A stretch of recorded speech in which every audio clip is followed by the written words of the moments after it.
I am not often accused of having a God complex.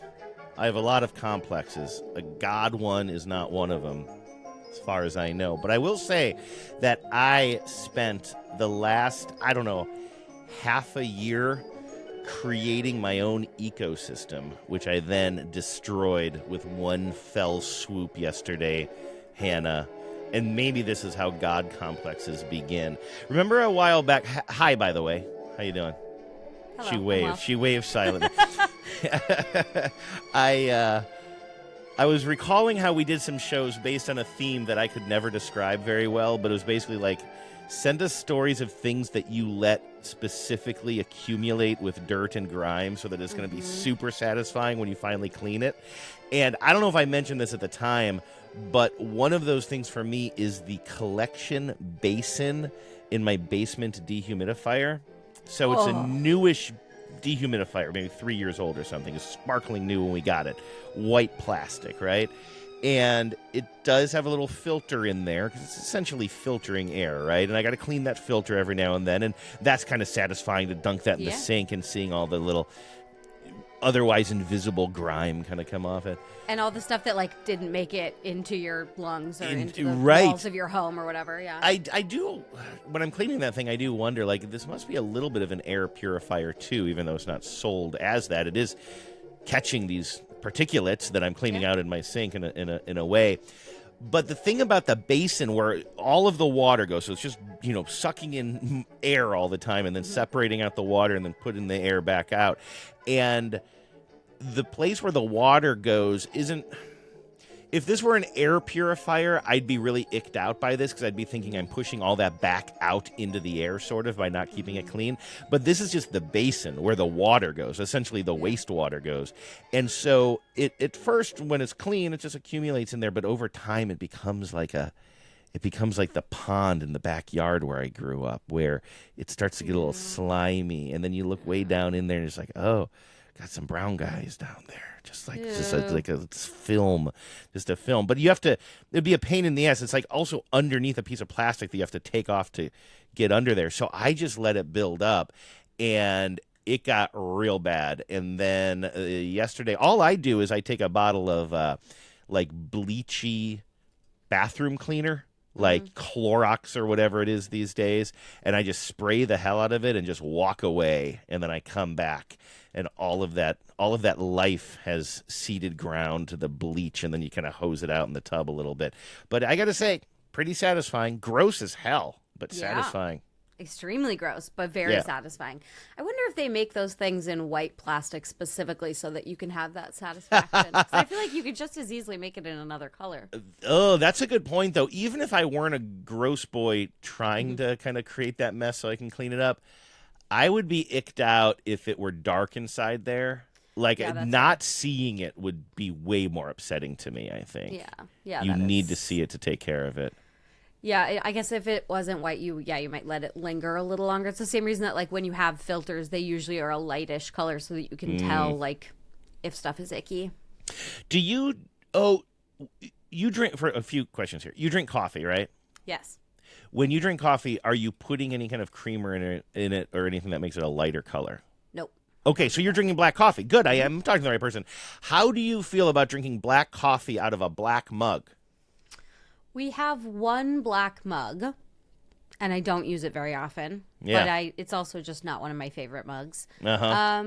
That's a good question. I'm sort of, like, my relationship with my coffee is a little, I think, probably icky to some, in that I sort of just keep my cup with me all day, and I'm, like, constantly topping it off, but I'll let it sit for, like, a long time, because I don't like to drink things that are very hot. Like, I really don't, like, when I was working in a coffee shop and I would make myself a drink, I would make it, like, to children's temperature, basically. Like, I just don't like really hot, I don't know, beverages. So, like, we always joke in our house that I am, like, that something is at Hannah temperature if I've, like, poured my coffee and left it around for 2 hours. Keith's like, oh, it's probably the perfect temperature for you to drink now, which is true. I will drink cold coffee. So my coffee cups constantly have like gnarly rings, and I just live Oh, with that. and these are just like ceramic mugs you're talking about, Yeah. not necessarily. Yeah, okay, yeah, I got one here I'm too. using one right now. The one I'm using today is actually one of it. There's only a few of these in existence. It says Eagle Tears on one side, and it has what is actually a diamond, but it's in green, like an illustration of it. And it's from when my friends and I had a website like 10 years ago, I guess, in Seattle. And we made ourselves Seattle-ist? Seattle-ish, yeah, They're Seattle-ish. yeah. Why And does so it we say made eagle tears? because we had an ongoing beef against eagles. Everybody else has a real hard The on for eagles. animal? Yeah, Oh, okay. they're I thought it was an anti-Philadelphia Eagles thing, which I couldn't see you guys getting that into. nah, go birds, fuck ice. But I do. So like, yeah, this one and this mug, I've had it, yeah, for over a decade at this point. I got one from listener Jay that says, "Every day is trash day." It's got a little possum on it. Oh, I love I it. love this mug, but for me, like I love this mug. It's a white mug, as is yours, and so you can. Yeah. And you and I drink black coffee, so you can really see where the coffee line is in it. Not as it gets old, but just as you're drinking it. There's something about drinking from one of my favorite mugs for the longest time was a Batman mug, but it was black on the inside and the outside. And I'm drinking black coffee, and you just couldn't see how much coffee you had left. It was just a very non-satisfying. If you're putting creamer in there, then you can see where your coffee is. Now I have a Batman mug that is black on the outside, yellow on the inside. See, there you Solves go. all the problems. I do like to know how much is in there, especially because I'm a clumsy person, and I feel like if I were using a black mug, I wouldn't know where it was, Yeah. and I would spill it on myself probably quite a bit more frequently than I would intend to. You also said something very interesting about being a barista, something I did not know, but you can control the temperature of the coffee drinks that you're making? Well, like when you're steaming milk, so when you're steaming milk, sometimes people will use a little clip-in thermometer, but for the most part, you just kind of feel it. And basically so you know how like if you're steaming milk, the steam wand is going in and you have like a metal pitcher, right? And so you put the steam wand in, you put the pitcher full of milk or milk substitute, whatever, and you feel it heating up on the side as it goes. And basically, at the point at which the metal pitcher that you're using is too hot to hold your hand against, like that's probably about the temperature at which you would serve something. But if you are like ordering hot chocolate for a kid, a lot of times you will order it at or if your barista has a brain, like they will probably not heat it to the full because you don't want to hand a child a cup of scalding milk. And so you can, but if you're a little baby like me about hot beverages, and in the unusual instance that I am drinking something that has like milk in it, like a latte or whatever, I will request it at children's temperature. Okay, so if it's milk related and you're steaming it, you can control it. But like an Americano, you're just gonna have hot water. Hot water is hot water. That's interesting. Pretty much. And I mean, I also when I drink coffee out in the world, I will often ask them to put an ice cube or two in it. Oh, really? Yeah, because if you order a black coffee and they ask you if you want room for cream, I will always say no, but can you float like one or two ice cubes in there just so I don't have to wait a million years for this to get to a point where I can drink it. Interesting, because I associate a little bit with what you're saying about not wanting it scalding hot. Like I'll let my coffee sit for a little bit. Like I do like kind of a, I don't want a steaming hot cup of coffee, but it sounds like you take it to a degree that I would not. I would never want ice cubes in my coffee. Certainly. I like. I want to drink it sooner. I want to not forget about it, and I don't mind it a little bit watered down. Like I don't mind it a little bit, and like. That's why it's called an Americano, is because Americans drank their coffee watered down. The GIs, right? Yeah, they were because they couldn't. They instead of getting the little like demi-tasse, teeny tiny espresso cup, they wanted it in water. Yeah, it was an approximation of drip coffee, I think, right? Yeah, and it basically is. I think drip coffee has more caffeine than an Americano. Ironically, or maybe not ironically, but a lot of people wouldn't assume that. I did not assume that. Anyway, all right. So we have a lot to talk about today. Most of it is cleaning related. I don't know how much of what we just talked about was cleaning related, but if you would like to join the conversation, leave us a voicemail on our spot line. It's 508 How Wash. That's 508 H. I was going to spell out how wash. 508-469-9274. You can also record a voice memo and email it to us, spotlesspod@gmail.com. We're on Instagram, YouTube, at spotlesspod, and you can check out the website, spotlesspod.com. I have some voicemails here involving lingering food odors, a conversation that has popped up on the show the past few weeks. Also, a really interesting question about a very specific kind, but I believe a popular style of kitchen faucet and how to clean it. I don't have this particular kind of faucet, but I know of it well, and it's a really interesting question that I did just the teeniest, don't worry, just the teeniest amount of research on. Wow, look at you. Yeah, don't worry. I didn't I didn't sprain anything. Hannah, before we get into those, oh, and by the way, we will be hearing the dramatic reading of Pride and Prejudice, the dirtiest scene of Pride and Prejudice. And no, I'm not talking about kissing in the rain. I'm talking about running through the mud in a long skirt. But before we get into all that, Hannah, what's going on with you? I told you last time we did the show together that I was in a bit of a mental, I don't know, downer, what doctors call a mental downer, because Sure, I've heard of that before. I feel like I have things in my life like my car and even things around the house that I really need to be cleaned, but I haven't been able to get myself to clean it, and instead I'm just sort of mildly spiraling. How are you doing? Well, you have just reminded me, it is a lovely, clear day here in Portland, and I am very much looking forward to cleaning my car out. Well, it's not nice. I do need to do that. I have a lot of things in my car that I keep to, like, give to people when I interact just in the world. So, like, I have cans of water, I have hand warmers in the winter, I have, socks that I'll hand out to folks that need it. And a while back, the box of cans of water that I have in my back seat opened while I was driving, and so for the last, I don't know, 6 weeks I've been driving around with just loose cans in the back, rolling around and every time you... I make a turn. I hate God, that it's a feeling. nightmare, and I Yes. just have not dealt with it. So I think today is that day. But also, when your driving starts being affected by the shit in the backseat of your car, like sometimes I'll be toting something around and I realize, make sure you don't accelerate too quickly or whatever, because those things are going to roll around and annoy you. It's like, okay, it's time to take care of that problem. We got to do something about this. Yeah. So gonna deal with that probably today because it is lovely outside, and then I'm gonna feel amazing. But also I was just getting my day started today, and something about the low winter light hit the floors at the exact angle where I was like, oh, this house is a mess. Yes. I gotta vacuum. And last week when I was doing vacuuming, my Dyson alerted me that I needed to clean the filter, and so I had hosed out the filter on my Dyson. And it was drying for several days because you have to let it dry. You have to let it dry for at least 24 hours. It will get funky if you put it back in damp. And also, it sometimes won't work. You put it in, and if the machine detects any amount of dampness.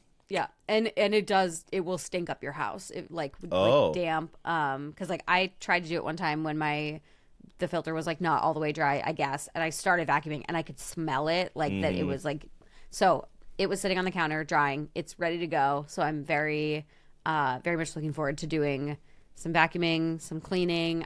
We have one particular heat register, grate where the heat comes out. Oh, okay, sure, not a baseboard thing, but we have one that's on a wall kind of, and it's old. I'm sure it's original to the house, this particular one, and just it collects dog hair like you would not believe. And I walked by it today and I was like, oh bitch, it looks like a Muppet. It is so, it just has dog hair all over it. And I know nothing about HVAC, so let me proceed, but is it an air return? I wonder, is it something that blows air, or does air go into it? Because I'm wondering why it's attracting dog hair. I think air goes into it. I think you're probably right that's why. And it's just where it is. It's in... Our house has sort of a funny design, and we have a hallway that has a bathroom and 2 bedrooms, and it terminates into a. You go down the. It's not even a hallway; it's a vestibule. We call it the vestibule in the house because you leave the living room and you enter what is kind of a hallway, but it's sort of just the end of the house, and there's a room on each side. And something about that little confluence zone, just that is where it's the only place in the house where like little dust bunnies form, little bits of dog hair become tumbleweeds. And it's something about the way that the air moves around in that little space, and it has like a curved wall. We have such a funny little house. But and so today I was like, yeah, this is like that's my bellwether. I was like, we got to deal with this today. And you haven't yet, so you're like anxious to get this done. And okay, Yes. okay. Well, As soon as we are done, I'm going to be putting up my hair, putting on my cleaning shorts, and I'm going to be getting into it. Do you just want to wrap up the show now? Yeah, you know what? This is good. It's been real, y'all. You've been listening to the Spotless Podcast. See, I can do it too. No, the anticipation is just going to make it so that I really do not dilly-dally when I get out of here, which is a good thing. Nice. I love that feeling. We're recording this on Saturday. Genevieve and I have some mini blinds for our front kitchen window, which is a kind of a big window in our kitchen.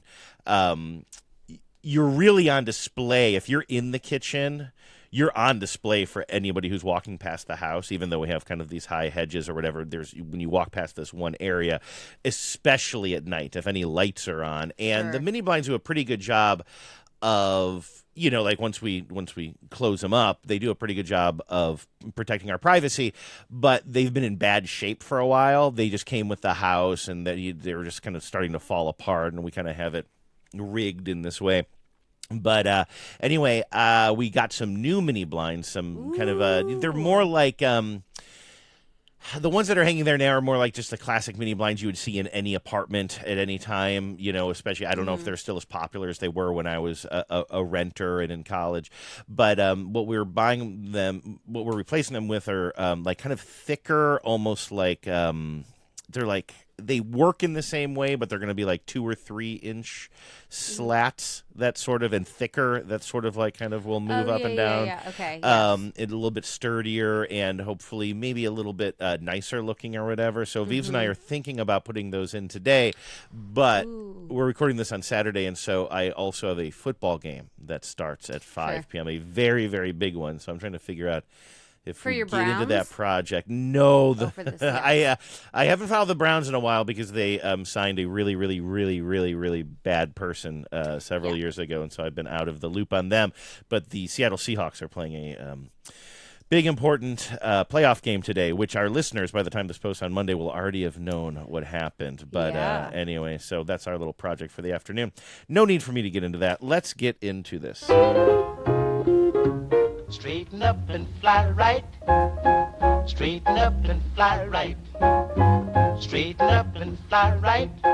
Cool down, Papa, don't you blow your top.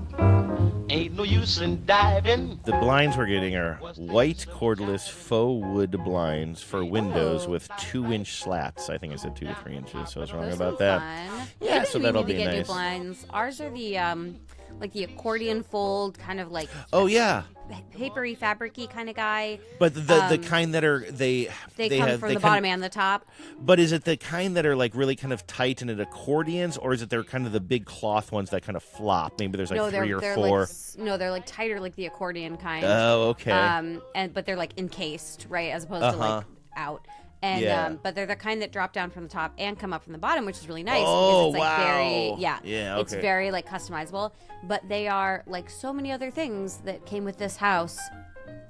Tan, like just this, the work that was done on this house in the early 2000s is very prevalent, and there is just a ton of like beige and tan and off-white and ecru, and so like we're trying to do things a little bit at a time, and one of the things we want to do is put in like white blinds, which will brighten up the living room in a big way.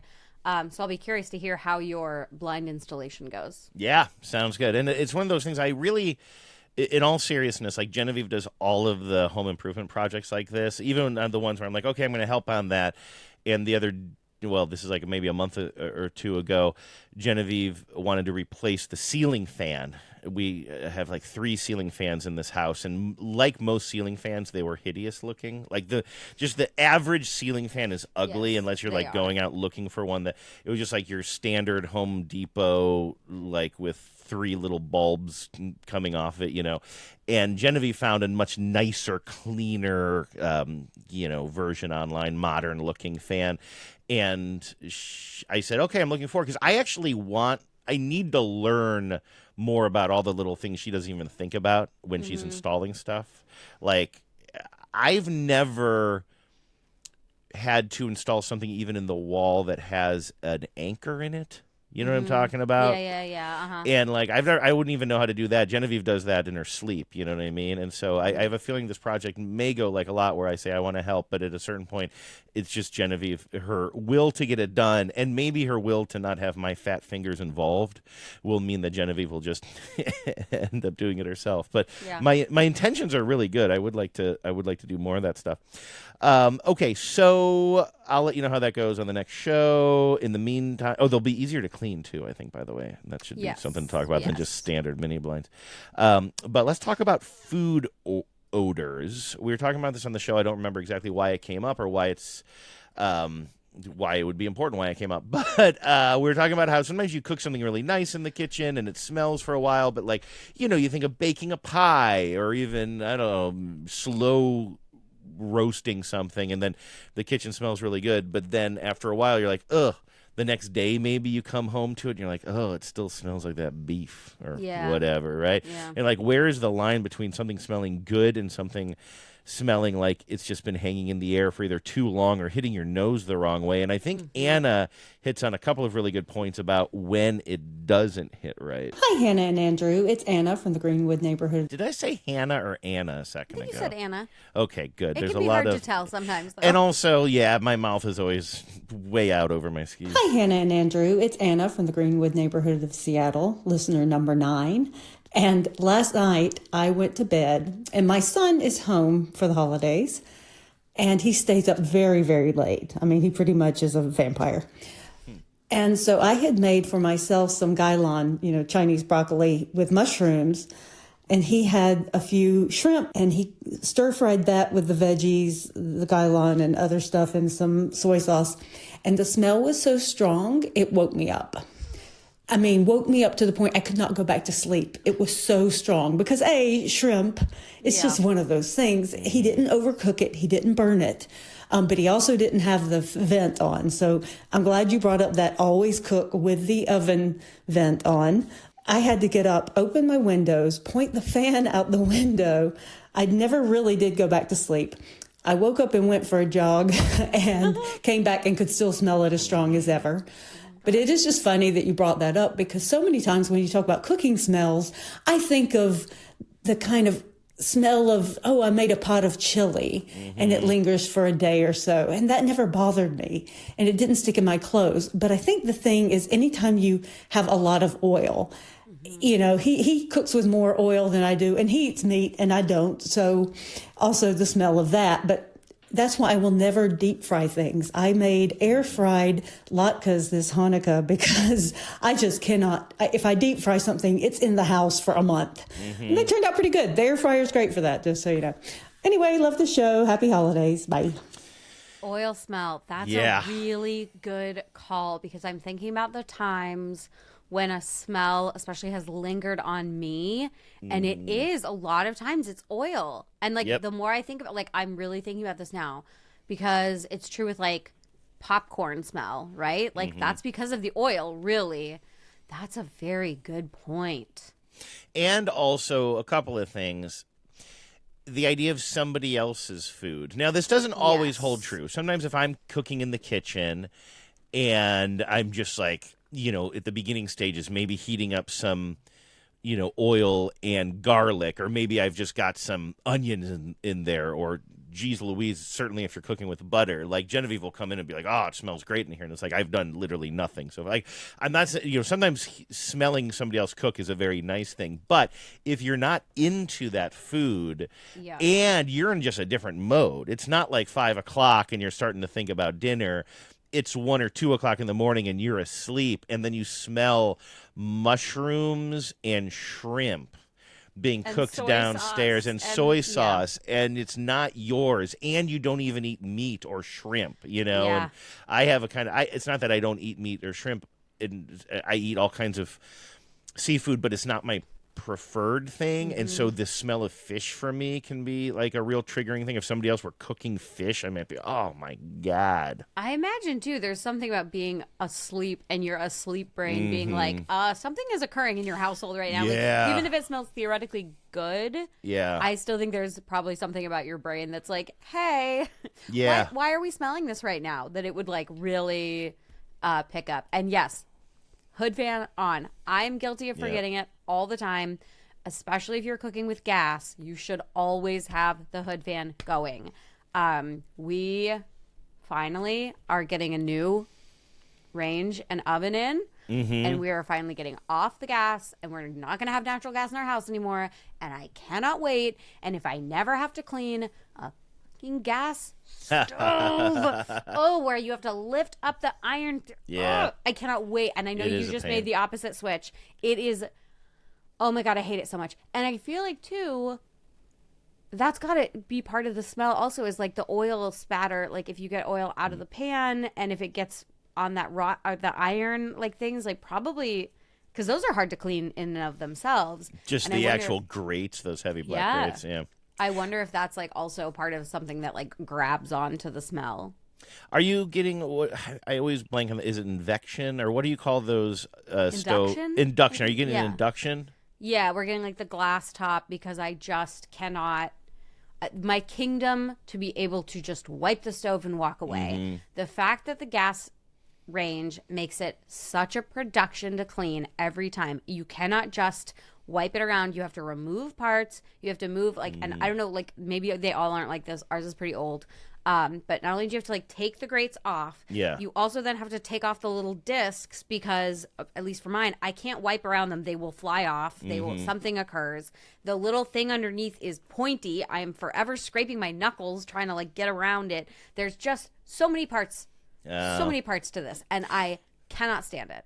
Our new we used to have a flat, not an induction. We just had like kind of a cheap flat glass top stove in here, and that thing was in pretty rough shape. Again, this being a rental property when we bought it, so it kind of had stains on it. One of the first things I did when we moved in, I was making a big pot of hot chocolate for my volunteer gig, and turned my back on it, and it overflowed. It bubbled over on me, so it had like, it took me forever to try to like scrub all of the like, basically sugar that I had cooked onto the surface of this thing. And so it's funny, like now we have a gas stove, which has all those elements you just described, like literally the heating elements and the grates, and there's 3 heavy grates and then a big metal thing that sits on top of those that you can kind of set spoons and stuff on. You can also use it, I think, as some sort of a griddle. But all of that is to say it is a pain. And I think of you when I clean it because I know you hate cleaning it. But for me, because it's brand new, it doesn't have other people's stains. It doesn't have the sin of my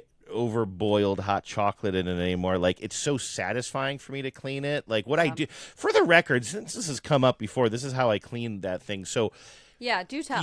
It's been, and this isn't like a life hack. I can't tell you that it's easy or whatever, but there are different parts to it because, first of all, you have the big black heavy grates, right, that go over the heating elements. And now this is, you finished cooking maybe an hour or two earlier, so it needs cleaning, but nothing is hot anymore. The first thing I do is I just wet like a kitchen towel. I get it pretty wet, and I just wipe the black grates off there. So if there's any food that kind of got cooked on or whatever, because those are kind of hard to clean too. I think you just alluded to that. Yeah. So I keep them where they are, and I just wipe them down as much as possible. And I actually use quite a bit of water. The rag is kind of wet, but I don't care because the water is going down into the little basin where the heating elements are. I'm not using so much that it's going into those elements, but it's getting into this area that I'm about to clean anyway. So that's how I get those things clean. And then when they dry, which is almost immediately, I pull them all up and I put them somewhere else in the kitchen. I put them down on the kitchen table. And then all the rest is exposed. And you're right, some of those heavy black discs that cover the heating elements, sometimes you got to pick them up and wipe them, but I'll still use my wet towel for that. I'll just like kind of wipe those off. Mostly I leave them in place, but you're right, they get a little bit rocky on there. Sometimes you have to kind of go flying manage off to put them back in. Really? I have to take off every single one. There's 5 of them, and I have to take them one all in the middle too. Yeah, and I have to take them all off, and then I have to put them somewhere so that the order of them makes sense to me to put them back on later. Because they are ever so slightly different in size. Yeah. And so I have to set those all aside, and then I have to clean around the heating element, which again is like pokey and hard. And the other thing, so we were looking at ovens, right? We're like at Best Buy looking at ovens, and Keith had feelings about how he like wanted it to look, like his feelings about the oven, because he doesn't use it as much as I do, and he doesn't clean it as much as I do. I highly doubt he has ever actually cleaned our range, not because he's lazy, but because like he doesn't use it. He's not doing the cooking. Yeah. So he had a lot of feelings about how it should look, which I get because that's the more important part to him. But I was having feelings about things like, I need the buttons or the knobs to be up and back away. That was a huge conversation between me and Vives. I did not. It's harder and harder to find those. They're now, the buttons are on the front right above the oven door, and that's what we ended up getting. But that's I kept where saying to the Jeeve, stuff gets. But also I was saying, like, this wouldn't be a concern for you, but like I'm taller than Genevieve and my eyesight is getting worse and worse. So every time in the kitchen when I go to like have to push those buttons, I have to bend over and like kind of hold my face down to the front of the oven to see it. Oh, am I hitting timer or am I hitting oven light or whatever? Yes. And like where our knobs, the knobs on our oven now, or on our like range, the range knobs are, the like metal, like whatever fake metal stuff they put on it to make it look nice is flaking off. Those knobs are impossible to clean. I used to pull those off. I still do, even on the front of the stove. But out of curiosity, you're like me, though, even though it's not a height issue for you, you wanted the knobs up behind the stove, right? Not on the front. Correct. Why do you like it that way? One, because it doesn't get the same amount of like spatter and drop. Like if I drop a little bit of pasta sauce on one of the knobs and I have to take it off to clean it. Like that just doesn't happen as much when they're up and back, right? That is more of a wiping situation than a scraping off old food situation. That is true. I could also see an argument though, as far as if you're cooking any kind of oil or splatter kind of going up and then onto those things. Because of my height, I almost exclusively use the front burner. I don't use the back burner for almost anything because it is too far away from me and I have to reach to get it, right? And then the other reason I don't like the knobs there is because they are at the exact height where I will snag them, bump them, touch them. I'm walking by. If I'm wearing corded headphones, they are gonna snag. I need things in my house to not grab me as I walk by because I already am a person. That's Keith's job. Right, exactly. I am a person who is already banging into shit. I am bumping into things. I'm so clumsy. I have no idea where my limbs are in space at any given time. I need things to not hook on my sweater, or like one time I got my sweater pocket stuck on like the oven knob, and I was just like, this has to I had something walking out the front door before where like I can't remember what it was, like ripping a jacket off because it hooked on the thing that the door closes on. Right? And so like I try to eliminate those sorts of things at all turns, which is why I like the knobs to be up and back and away. Harder to find though. It was, and it was hard. We couldn't find one. We actually could not find an oven that had the style of like handle, like oven door handle that because Keith really wanted one that was like more modern looking, straight, not like the curved. Yes, he had a real fear ours about that. Is curved. Yeah. And we ended up having to get one with a curved handle because like they don't make one with a straight handle where the buttons are away. I also don't want the buttons and knobs somewhere where I can spill on them. Like this just happened to my parents. My dad had a pot boil over and it shorted out their range because the knobs are right there. Yeah, and so like that is a concern. And so I'm trying. I'm 38 years old. I am at a point in my life where I need to simplify things, and I just am positioned finally at last to not have to be annoyed and inconvenienced by small things. And so my like priorities, especially for like the oven and the range, were like ease of cleaning, like ease of use. I don't even care. Like it's fine. Does it get hot? Great. But like ease of cleaning and likelihood that it is going to piss me off in some kind of way. Like those were my, like, I didn't care what it looked like. I did not care. I just wanted fewer parts to have to take apart and move around. I want to be able to wipe, and I just want to not be bothered. And we're getting it delivered. I think the new oven is coming in a couple weeks because we had to That's schedule out exciting. delivery.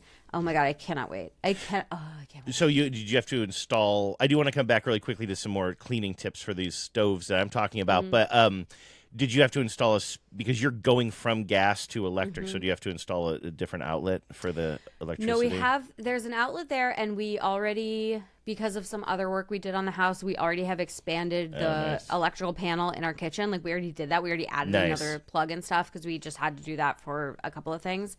And so, like, that's good to go. And then we also get to, like, get off the gas cap. Like, that's the last thing in our house that is gas powered. And so we also then get to, like, have the natural gas company, like, cut us off. It's one less bill. It's just, like, one less thing. And so that I'm looking forward to. There are obviously, like, potential issues with it being electric, which is, like, if the power goes out, you're fucked. But I gotta say, if my power goes out, which we've been very, very lucky about here so far, what are the chances of wanting to? I mean, I'm not saying the chances are zero, and maybe it's nice that you have something you can cook on, but like, I don't know, for a short-term power outage, I'm probably not rushing to the kitchen to saute something anyway. We've only ever had it be an issue, and we didn't even have it be an issue. We did have our power was out for like 2 days. Not that long ago. That's a very different thing. It Yeah. happens weirdly a lot in Portland. We're like lucky. where people are just like when we had the ice storm. I mean, there were people who didn't have power for like a week, but our entire neighborhood didn't have power. Like a large amount of our neighborhood didn't have power for like upwards of 48 hours at one point, like a couple months ago, and several of the businesses like didn't have power and had to like throw out everything in their fridge and close for a day. And so like the power company is going to be hearing about that for a while. Yeah, So no kidding. it's like weirdly a concern that we have in 2026 that like, what if we don't have power for a while? But I'll cross that bridge when I get to it. One other thing I wanted to say though about cleaning the stove is one little. It's not a trick, but just one little thing that I like to do after I've sort of removed those grates is grab that tiny little handheld vacuum cleaner that we keep in the kitchen. We only use it for like counter stuff. I keep it by the coffee grinder when coffee grounds get all over the place. And I grab that thing and I just vacuum up whatever, like any crumbs, any dry little bits that are underneath those grates. And then I just kind of take that wet rag, do a cursory wipe up of any grease and anything left, and then you get your basically any kind of streak free cleaner. Like I use glass cleaner, even though it's just stainless steel, and I just spray and I polish. And I gotta say, it is a little bit of a process, everything I just described, but it's so satisfying when it's done. I feel so good about it. The stick vacuum cleaner, I bought it 80% just to clean the top of this range because it is the easiest way to get like all the like, and it's again like it's got like. It's dipped down, so getting stuff up and out of it is very challenging. Yep. And so the stick vacuum, I mean, I can't, if you have a spare $35, I cannot recommend a little stick vacuum. I know. That sits on its little charger, it's ready to go, and you can just pick it up and clean up minor messes. Like the way that it has, my only issue with it now is that we keep it downstairs and I really want to move it because I hate having to go all the way downstairs to get it. Oh sometimes. yeah, no, it needs to be right there in the kitchen if it's your So kitchen guy. I'm really thinking about how I can. I need again things that are annoying for no reason. Why don't closets have electrical outlets in them? Yeah, Why? they might more and more. They might. I hope so because if I had my druthers, every closet would have multiple electrical outlets, one up high and one down low, so you could plug in your vacuum and so you could plug in like your flashlight charger or whatever. Like the fact that the place where we hide things away, we cannot be charging while we hide them is an issue. The reason I say it's going to change is because, I mean, keep in mind the generation that I grew up in, not to sound like a totally creaky You had to old plug man, in but everything outside. we weren't charging stuff. We didn't have cordless vacuums, like cordless phones were the huge deal when what was I watching? I was watching something.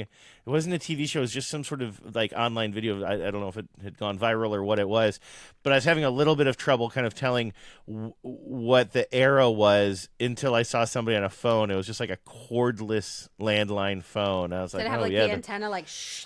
I can't remember. I think I saw the bottom of it or something, which kind of stood out to me. I could see the little charging station. I just remember thinking, like, that was the edge of technology when I was a kid, to be able to wander around the house talking on the phone. Or have the phone with you so you didn't have to, like, if someone was going to call you. Right. Because you could answer it from the phone itself. Yeah, it didn't have to come off the cradle. And so Yeah. you could have the phone next to you in your room waiting for someone to call you and pick it up. You didn't have to, like, sit around the kitchen and, you know.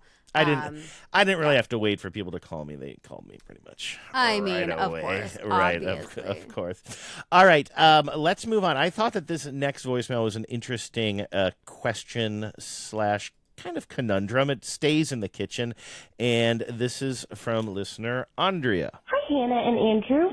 My name is Andrea, and I'm from Humboldt, Texas. And I had a question. I was doing dishes the other day and realized how absolutely disgusting my sink, like my faucet is. I have one of those big farmhouse sinks with a industrial looking faucet that has like a spring wrapped around the head, so it looks like I'm going to be washing a dog or doing industrial dishwashing. And I realized that there's just a lot of little particles that have gotten in between the little spring part, and it's not a rubber hose, but the tubing that holds the rubber hose that connects the faucet head to the actual faucet. It's gross, y'all. Like, ooh. Anyway, I didn't know if you had any suggestions for cleaning it. I don't know if I should just get after it with, like, a spare toothbrush or if there's a smarter method to clean out something like a nasty sink. So, anyway, I love the podcast, and y'all are adorable, and I look forward to it every time it drops, and I hope that you can help me figure out what to do about my nasty ass sink. I think you did a good job of describing that style of sink. I can totally picture it. You can too, right, Hannah? Those nice. I mean, we have one kind of. So when we put in a new sink or a new faucet. Keith installed it. It was a very big deal. He did a great job.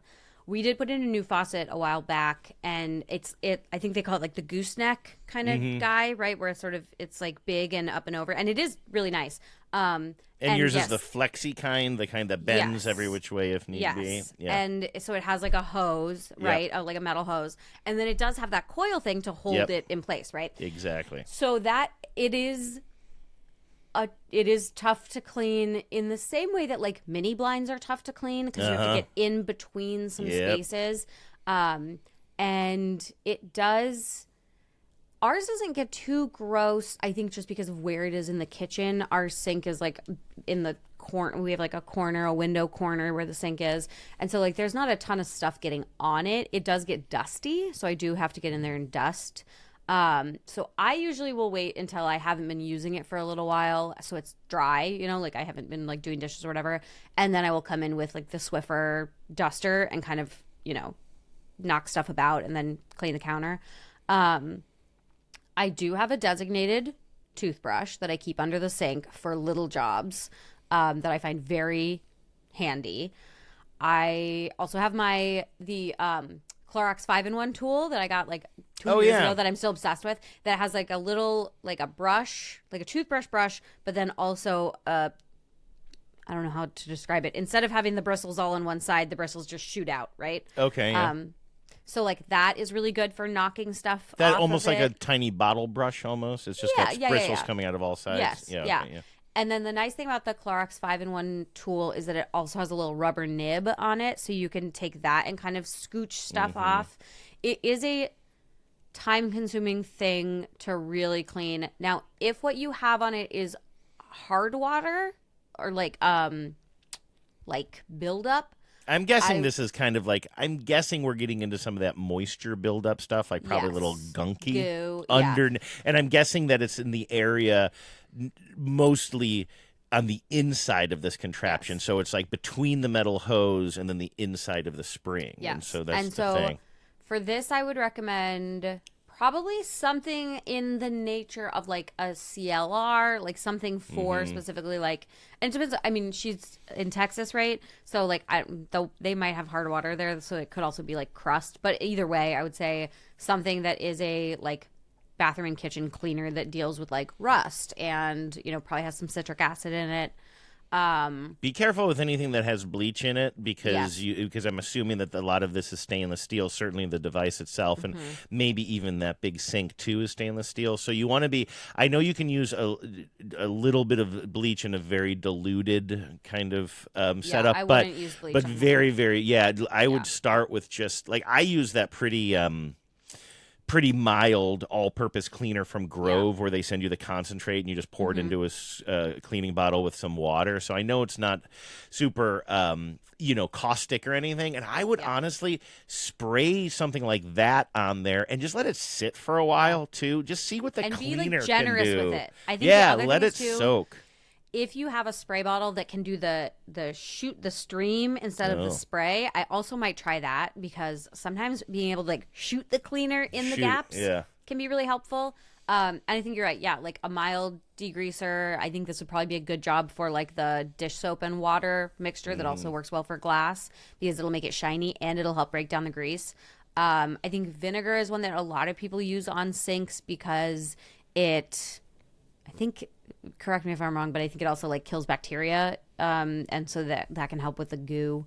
So I think like a vinegar water mix might be good, or like you don't have to necessarily use anything special, but I think being very generous with whatever your cleaner is also going to go a long way. And like you said, let it sit, like let it marinate.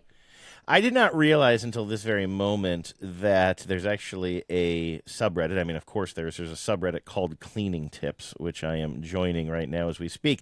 And I stumbled on it because I was Googling this before the show just to see have other people had this issue as well. What does the internet say about the style of sinks and how to clean it? And I thought this was really charming. Somebody posted this to Reddit 2 years ago.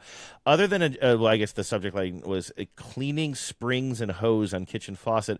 Other than a general wipe down daily, I don't really know how to clean the springy hose part of my faucet. It has a slightly tacky feel to it, but I'm having a hard time, quote unquote, degreasing it since I can't submerge the whole thing. Other than this, I love it. It's a great faucet. How do you clean yours? And somebody responded, and I love this whole back and forth because one person responded to this, and I think it's actually a very insightful answer, or, I guess maybe not very, but expectantly Jesus Christ, what am I talking about, Anna? I said it was a very enlightening answer, and I wanted to back away from it being very enlightening. I think it's a fine answer. I'll share it with you in a second. Yeah. But somebody wrote, thanks, I appreciate it. Apparently nobody else finds this challenging because it's like this whole area of Reddit is just a ghost town. Like this one person asked this question 2 years ago, and hardly anybody is addressing it. But somebody a few months ago wrote, no, I just found this. I needed this too. Thank you so much. So I just want Andrea to know that there are dozens of you. Somebody says, I get a wet wipe, or like probably any of those things that come in the big cylinders. You can kind of pull out a cleaning disposable rag out of it. I get a wet wipe and I insert one end between the hose and the spring and I loop it around the spring. Then I follow the spring, wiping from one end to the other, if necessary, a couple of times. If multiple times, start with more cleaning solution at the beginning. Let it sit for a while. This is what we were saying. Really let that soak. Wipe again and finish with a dry cloth to wipe up the excess water. And they wrote, I hope this makes sense. I can totally picture that. And I think that's a great idea. Spray it, the whole thing down, let it soak for a while, but then take something like one of those wet wipey things and sort of like just make a little, I don't know, a little tourniquet out of it or whatever, and just kind of pinch it and just go all the way around the spring. That seems so satisfying to me. Yes, agreed. Very excited about this. I think you really have to get all the way around it to get it clean, and that is a challenge because of the shape of it and also probably the accessibility of it because of where a sink is in the house. But I think that's very good advice. Also, you have absolutely ruined me by telling me about this subreddit because, oh my I know. Are you going through it too? Yeah, that's one of the reasons I was scrolling and talking at the same time, and I'm looking at I'm looking at these mineral deposits on what are you seeing on your end? Well, so I saw one person published like things I learned from my cleaning lady that I do all the time now, and it just is great. And one of the first things I saw was handheld vacuum. Life-changing. And I was like, there you go. I've been saving. Oh my God, these are our people. 2.5 million weekly visitors. Whoa. This is a big we subreddit, should post our dude. podcast on here. Oh my, look at this. Hey, listen, I need a listener to post our podcast. I don't want to post it myself. I need a listener to post our podcast in this subreddit. If you are a Redditor, that would be huge. Yes. Somebody wrote, this sub changed my life. Squeegee for dusting the bathroom floor. This is kind of interesting. Let me see if I can get into this one. Oh, God. I did clean my shower a couple weeks ago. Like, yeah. Mildew or what? Just like scum, like soap scum. Yeah. And everyone knows I hate cleaning the shower, and especially I hate cleaning my shower because it's just like that awful vinyl, and it just is. It always looks gross. And it's a small shower, so it's Bonk City. And I couldn't find the little the tool I usually it wasn't where I thought it was going to be, so I immediately gave up. But I needed my this thing on a stick that I usually use, and I just couldn't find it, so I had to use the Swiffer mop, and it did not work as well. Oh. What are you? What are you looking at here? Sorry, I was just looking at some other things here. Now I'm. You know, I don't want to talk about what I'm looking at here. One thing kind of led to another. I was literally sending myself something to look at later that may or may not be cleaning related. Sorry, I got distracted there. Let's move on. I want to kind of wrap up the show here with our special cleaning / reading edition of Rated C for Clean. We had done a call out to listener Stephanie. Stephanie had done a Rated C for Clean for us before. I'm blanking on what book did she read. Do you remember the first time she called in and read a scene from a book? Was it Wuthering Heights? The Lighthouse. It was Virginia Woolf, wasn't it? Oh, it was Virginia Woolf, right? Wasn't exactly. Yeah. Yes, I think it was. On the Spotless Book Club. That's right. And let's see here. So I asked her if she could record the section of Pride and Prejudice that you and I were discussing. Now, you've never read this book, and I don't think you've seen either of the screen adaptations for it. But I believe it's Elizabeth. We'll find out if I'm right or wrong. The main character, though, at the very beginning, gets her kind of the hem of her dress all dirty as she runs across a muddy field. And of course, this is during a time when that was a very unladylike thing to do. And so when she finally got to these people's home where this new handsome rich bachelor was, everybody was like, look at her. Well, I don't need to describe it anymore because Stephanie has answered our call and she is going to read this for us. So if you just have a few minutes to sit back. Now, one thing that Stephanie wanted us to know about before her book reading here is that she also has a collection. I don't know if you can see this on the show sheet, Hannah, but she has a collection of little literary inspired sponges, cleaning sponges. I love this so much. They look like mini little books. They're the size of a regular sponge, but they're in little cases, it looks like. And the cases make them look like they're tiny little books. One is called Moby Dish. One is called The Sponge Also Rises. And this particular one is called Pride and Prejudice. For cleaning dishes. These are so good. I'm going to put this picture on Instagram so people can see it. I legit might just do it right now. After we wrap the show, before the show actually comes out, so I don't forget. And also so people can see it ahead of time and also have an idea of what we're talking about. These are incredible.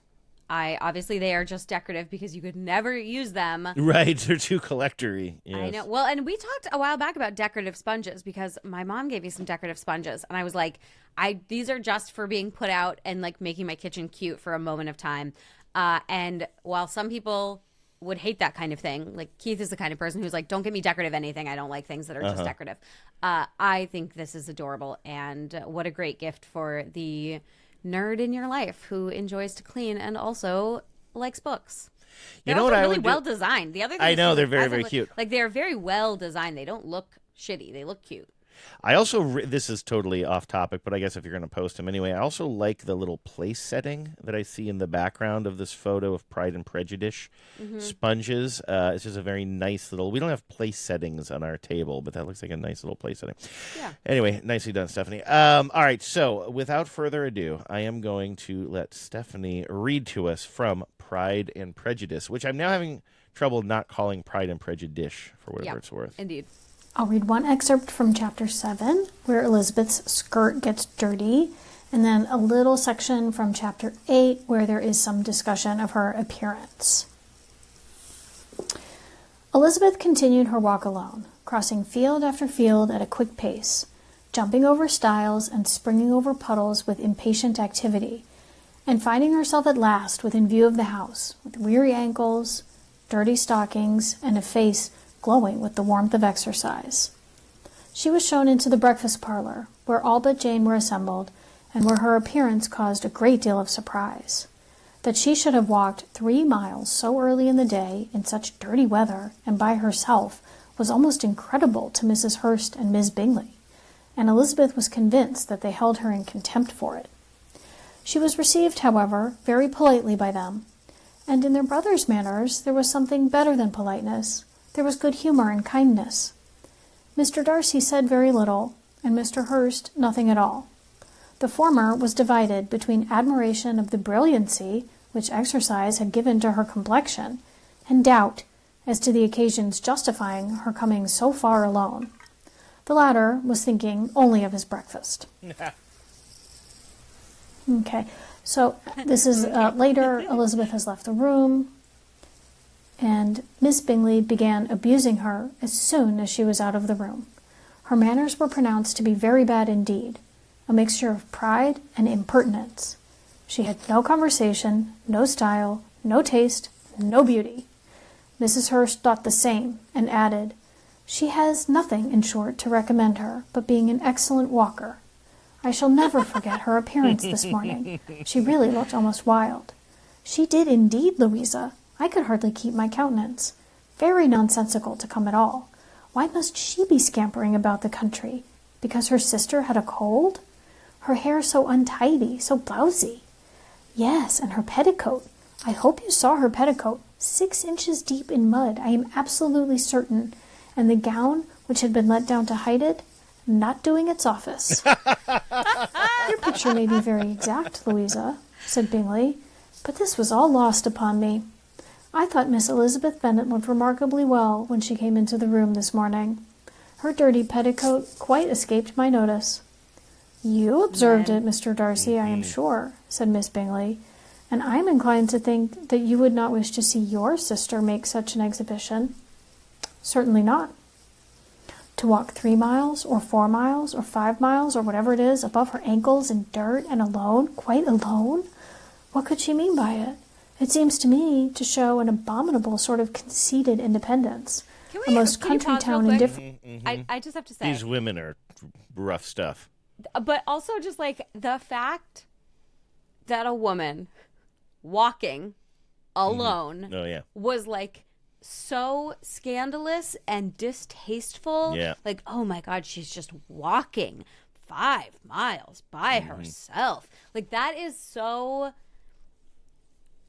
it's so wild to me, and it is not at all surprising that women have been through so much. But like, and the idea that just being in the world, out of your home by yourself, was the mark of being feral is, man. I just had to underscore that real quick. And I don't think I ever said this, because I'm just remembering it now, and I don't think Stephanie mentioned this, but the reason I'm now just sort of remembering hearing this again is the reason Elizabeth is tromping through the mud to get there is because her sister Jane was already visiting but then fell ill. Right. And so Elizabeth wanted to be there for her sister to look after her. And by hell or high water, she was going to get there. So she crossed this muddy embankment. And the women are just catty as hell, just so awful. But the men are kind of like, I don't know. She kind of had a nice color. "It seems to me to show an abominable sort of conceited independence, a most country town indifference to decorum." "It shows an affection for her sister that is very pleasing," said Bingley. "I am afraid, Mr. Darcy," observed Miss Bingley, in a half-whisper, "that this adventure has rather affected your admiration of her fine eyes." "Not at all," he replied. "They were brightened by the exercise." See that?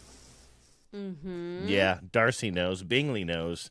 It's these ladies. Now, there's a scene, and Stephanie doesn't get into it, there's a scene later where Elizabeth takes the E line somewhere, and boy, everybody is really scandalized by that. I'm just joking. That's a bus line here in Seattle that when people find out that Genevieve rides the E line by herself, they're like, "You ride the E line by yourself." People act like people make it sound like riding a friggin' bus through a neighborhood that is lower, like of a lower socioeconomic status. They think it's like you're on a skateboard and you're skitching on the back of a Humvee, like in Fallujah. Like, it is not the way that they talk about it. Like, you are taking your life in your hands. Although, here's where we take the E-line everywhere. It's super convenient for us and we like it. But I also, in our private conversation, Genevieve and I will say, like, she'll text me sometimes. She's like, "Oh, the E-line's really E-lining today." I mean, like, it does. You can't. Everybody's got their E-line stories. Like, one time. There are so many details of this story. I cannot tell the whole thing here. I would love to tell the whole thing to you sometime. But let's just say the main point was, as I was standing near the front of a incredibly packed E-line during rush hour, you start to realize, there's some commotion going on in the back. Right. And there's always this moment of the people in the front being like, how much do I even want to turn around and get involved in this? But it was getting increasingly chaotic until we realized that what was happening was there was a man in the back of the bus who had a head wound, was bleeding all over the place, spreading his blood on the windows, and this is just where I turned around, this was, and again, God bless him. And God bless this bus driver who, I won't go into the details, but was such a hero, even though the bus turned on her for some reason. She was looking out for this guy. He's holding a can of Rainier. God bless the Pacific Northwest. He's holding a tall boy of Rainier and cleaning his head wound in the middle of the bus. He's pouring the beer onto his head. Eventually, the bus had to stop. Everybody's yelling at the bus driver as if she's not doing enough. And she keeps saying, listen, I'm treating this man like I would if it was your brother or your son. Like, she was trying to get him care. She had also, to, I'm driving the goddamn bus. She's driving the bus. She's babysitting. She's like doing all this thing. Anyway, like I always tell people, like, I couldn't do that job if the buses were empty and there were no other cars on the road. I couldn't drive that damn thing. That line especially because it's on Aurora, so you have to go over the bridge. There's it is you have to take up 2 lanes. Yeah, it is a treacherous bus ride anyway. Because before it was the E-line. I'm trying to remember what the number was when I lived in Greenwood, and I used to take that bus every day. And yes, several things occur along that bus line. One of which is one of the hottest open air drug markets in town at the Jack in the Box at 85 in Greenwood, right?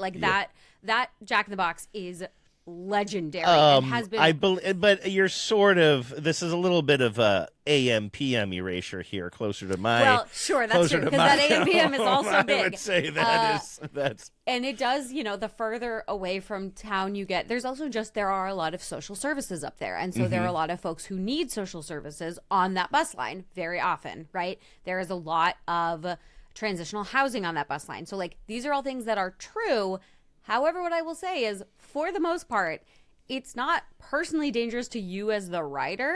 It's kind of wild. A lot of stuff happens, but it's very rare that it is actually personally dangerous for you as a person. Yeah. It certainly will jangle the shit out of your nerves, but it is not necessarily you will not be aggressed or attacked. Mostly. Yes, mostly. You might still. I have one where a guy thought he could just suddenly notice me sitting behind him and started screaming that I was trying to strangle him and then wouldn't let me out of my seat. That was a little bit scary. He kept saying, get off the bus, but he was kind of blocking me in my seat. He kept saying, you're trying to strangle me with those big-ass hands. And I was kind of like, thank you for noticing. I do have big bear paws. That's true. Exactly. That was the only time that I actually... But keep in mind, this is a bus that I ride, several times a week and for years now. So I'm not trying to besmirch it, but I want to be... It's one of those things where I'm a little bit eye-rolly when people are like, I don't ride the E-line.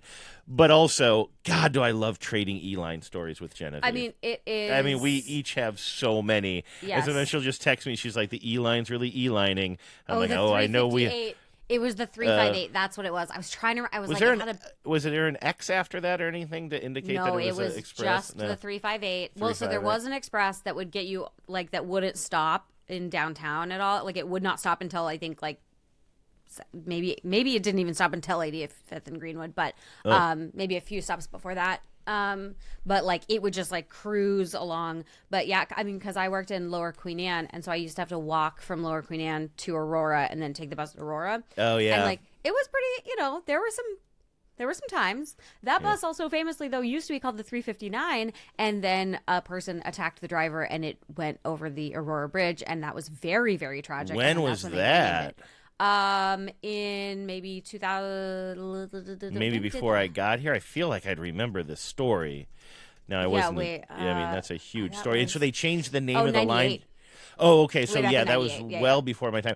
So they changed the name of it by one number just Yeah. because it freaked people out. Yep, you just couldn't like that was the thing that ended the Wow. 359, and it became the 358. And then eventually it became now the E line. These bus drivers are heroes, man. Bus drivers are legendary. Like you said, I couldn't do it for so many reasons. No. But like just and then also to then have people have that feeling of like, ugh, the bus. Like it's like Yeah, you are I doing know. this work for people and they still do not appreciate it. Yeah, exactly. It's both like I'm so protective of it, but I also love to tell the stories Well, of it's what yours- happens on the E line. But it's yours like I'm to allowed to be- tell yes, those right. stories. It's like someone right? else talking shit about your parents, and it's like I Right. can talk shit about my parents. Yeah, yeah, you yeah. can't. What are Get you outta talking? here. You're right. She is a what you bought? How dare you? But also, man, just walking around the countryside and everyone is clucking and shaking their heads at you. I cannot. right. I Well, cannot. Elizabeth is clearly the hero of Yes. the book. So And we stand for a lady who just goes out and walks all over the place on her own. I wonder if Muddy you or would. not. I do wonder if you would like whether the book or the. I know you read a lot of nonfiction. I want to but- read this book now. Yeah, I know I do. I yeah. mostly read nonfiction. I don't read a lot of fiction. I used to.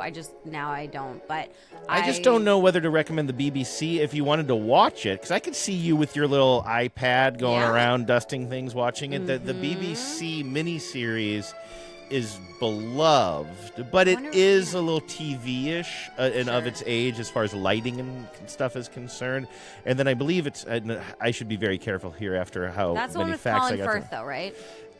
As Mr. I want to Darcy. be very careful. I think so. No, I think so. Yeah, I think that's Colin Firth, and then I can't remember who it is because I believe it's Keira Knightley in the movie version Oh, of maybe it. so. Yeah. But I need to be careful because I got yeah. so wrong with the Yeah. facts of this last time. But I they're think that is the one. The yeah. TV one is the one with Colin Firth, where he's like everyone's dream Mr. Darcy. Like I remember that he's just like yes, the guy.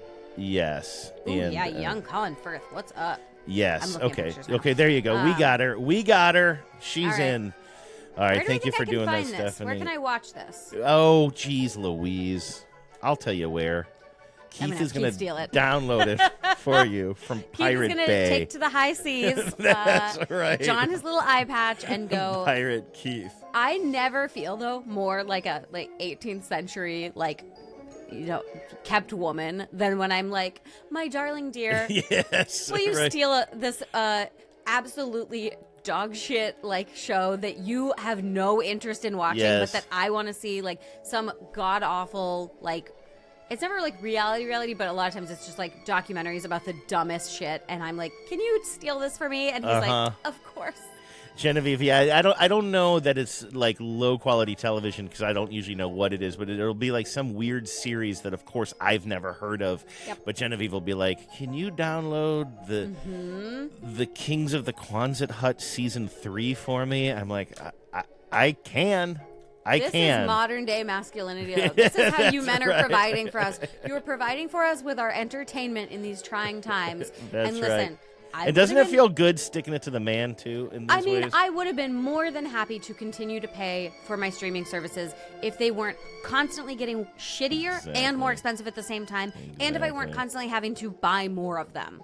Right. Yes. We have reached a point where I am no longer participating in this marketplace. Me too. And I'm so frustrated. And so it was funny you told me because we've been having some off-air conversations, and over the holidays, whatever, I had to kind of. We got Genevieve a non-Kindle, a non-Amazon ebook, which then got me into this. We had to hack all of her old ebooks. She had 280 some books, and I had to uncrack them, doing all these like special things to load them onto her non-Amazon thing. And then that got me in the spirit of going through all of our hard drives with movies and TV on it. We only have 2, but then I decided I was going to start cleaning them all up and complete some series instead of just having one season here or there. And I went on this whole mission, and I was just like, this feels so good to feel like, even though I'm grabbing it off the internet and it's just stored on a hard drive, to have something that I own, and I know that these 30 Rocks will be here tomorrow and the next day. I don't have to be at the whims of these people who are just showing the audiences less and less respect. It actually feels empowering. I downloaded so much stuff that I'd never even watched. Yeah. And like, we're doing it. Sorry, you all in the market fucked up. That's the end result of capitalism, and now we're off it. Burn it down. All right, everybody. Done. Thank you for listening. I don't know what we're talking about. I had aphasia about 3 times during the show today. We'll see if we can edit that out a little bit. It's because you're looking at that Reddit. I was scrolling. I was trying to do too many things. And honestly, talking is too many things for me. So fair enough. we are going to, hey, you're supposed to have my back. We are going to be back here in a couple of weeks. Share your stories with us. You're going to hear how to get a hold of us in just 1 second here. Thanks for listening. Hannah, always a pleasure. We'll talk to you all in a couple of weeks. You've been listening to the Spotless Podcast. If you have a question for Hannah and Andrew or some cleaning advice, call the Spotline at 508-HOW-WASH. That's 508-469-9274. You can also email them at spotlesspod@gmail.com. We'll be back soon. But until then, always remember, life is messy, but it doesn't have to be.